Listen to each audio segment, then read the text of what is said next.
Right now, someone is saying something for the first time. Not a groundbreaking speech, not a poem, just a sentence. Specific enough, weird enough, unlikely enough that in the entire history of human language, nobody has put those words in that order before. It might be happening in a kitchen, a text message, a half-asleep mumble, and nobody will notice. The English language has around 1 million words. Most people actively use about 20,000. That's still enough to make a staggering number of sentences. Take a simple structure: subject, verb, object. The cat chased the mouse. 15 words, drawn from a pool of just 10,000, less than most people's vocabulary. That gives you 10,000 to the power of 15 possible combinations, a 1 followed by 60 zeros. The atoms in the observable universe clock in at around 10 to the power of 80. So the raw number of possible 15-word sentences is actually in the same ballpark as the atoms in everything we can see. From 10,000 words and a simple sentence structure. Of course, most of those combinations are garbage. 14. The if slowly, a horse butt. That's technically 7 words. It's not a sentence. Language has rules. Grammar filters out most of the noise. In 1957, Noam Chomsky wrote a sentence to prove a point. Colorless green ideas sleep furiously. Grammatically perfect. Completely meaningless.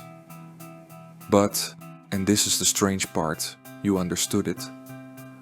Not the meaning because there isn't one. But the shape, you felt it as a sentence. That's how deep grammar goes. It's not just a rule book, it's a structure built into how you think. So strip out the grammatically invalid combinations. You still have an enormous number left. Just organized, sentence-shaped, and ready to be said. Now add entropy. Claude Shannon figured out in 1948 that information and predictability are opposites. The more predictable something is, the less information it carries. In English, after the letter Q, there's a 99% chance the next letter is U. That transition carries almost no information. You already knew it. But language doesn't just have letter-level patterns. It has word-level patterns, phrase-level patterns, whole sentence patterns. I love you carries almost no informational surprise. Every word was the most probable next one. My uncle accidentally filed a tax return for a hummingbird. That one earns its keep. Real language clusters. People reach for familiar phrases, clichés, stock responses. The 100 most common English words account for 50% of everything spoken. We have access to a near infinite space of possible sentences, and we mostly wander the same small corner of it. There's a model called a Markov chain that makes this visible. Feed it enough text, and it learns the probability of every word following every other word. Then it generates sentences by following those probabilities, one word at a time. I am, probably followed by going, not, sorry, not, I am, crystalline, not, I am, structurally fundamental to the collapse of the Roman grain trade. Those sentences exist. They're grammatically fine. They've almost certainly never been said.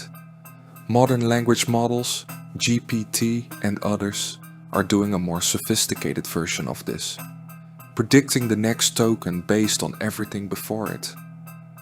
The result sounds eerily human because it's learned where human language clusters, but the space those models are sampling from is still mostly unexplored. Here's a way to feel the scale. Imagine a library containing every sentence of 15 words or fewer that can be built from English vocabulary. Every grammatically valid one. That library would have more sentences than grains of sand on earth. Most would be useless. technically correct, semantically empty, like a phone number, valid format, nothing behind it.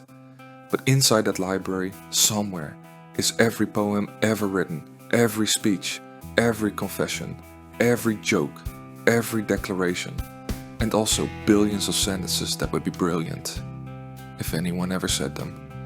Lines that could change someone's mind. Sentences that would make a specific person feel, for the first time, genuinely understood. They exist, fully formed, waiting, and nobody will ever say most of them. Language also doesn't hold still. The Oxford English Dictionary adds hundreds of words every year. Doom scrolling. Situationship, bingeable. Words that didn't exist 20 years ago, now used daily. Slang bubbles up from communities. Goes mainstream, becomes cliché, dies. New technologies generate new vocabulary overnight. Every new word added to the language multiplies the combinatorial space. The library gets bigger, faster than anyone can read it. We're not running out of sentences. The supply is accelerating. Now here's the section that's easy to skip over, but shouldn't be. Of all the sentences in that infinite library, the vast majority are true. Not interesting, not useful, but technically, factually, true. There are more than 4 atoms in this room. At least one person has eaten a sandwich. Some rocks are older than some other rocks. Infinite true sentences, completely worthless. So truth isn't the filter, grammar isn't the filter. Meaning is, a sentence means something when it changes the state of the person who hears it. When it closes a gap between what they knew and what they needed to know, between what they felt and what they couldn't say. I forgive you. 3 words, 6 letters, used billions of times. One of the most information-dense sentences in the language, because of what it costs to say and what it does to the person who hears it. That's not in the combinatorics. You can't calculate it. Meaning lies in the gap between the sentence and the person receiving it. So, will every possible sentence be spoken? No, not even close. Even if every human who has ever lived talked without stopping from the beginning of recorded history to now, we wouldn't make a noticeable dent in the space. There are sentences that should exist, that would be beautiful, clarifying, life-changing, that will never be said. Not because no one thought of them. Because the exact person who would have said them, to the exact person who needed to hear them, never quite got there. That's not a tragedy. That's just what language is. Infinite potential, finite lives. But here's what actually gets me. You've been speaking your whole life. Every day, hundreds of sentences, thousands of words. And because the space is so vast, because the combinations are so numerous, that even all of human history barely scratches the surface. A meaningful fraction of what you've said has never been said before. Not the clichés, not how's it going and sounds good, but the specific ones, the ones that came out of your particular situation, your particular relationship, your particular Tuesday afternoon. I don't know how to explain it, but something about today felt like the last time. That sentence, or one very close to it, might have crossed your mouth once, unrepeated, unrecorded, gone, or maybe not gone, maybe it landed somewhere. Because here's the thing about sentences, they don't just describe reality, they create it. I'm sorry. I love you. You're hired. I do.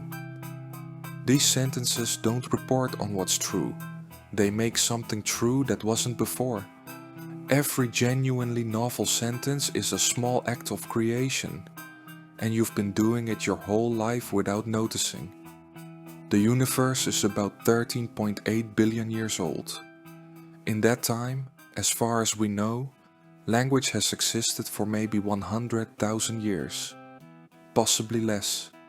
In cosmic terms, sentences are brand new, and we're already, statistically, saying things the universe has never heard. Not all of us, not always, but more than you'd think. Thanks for watching.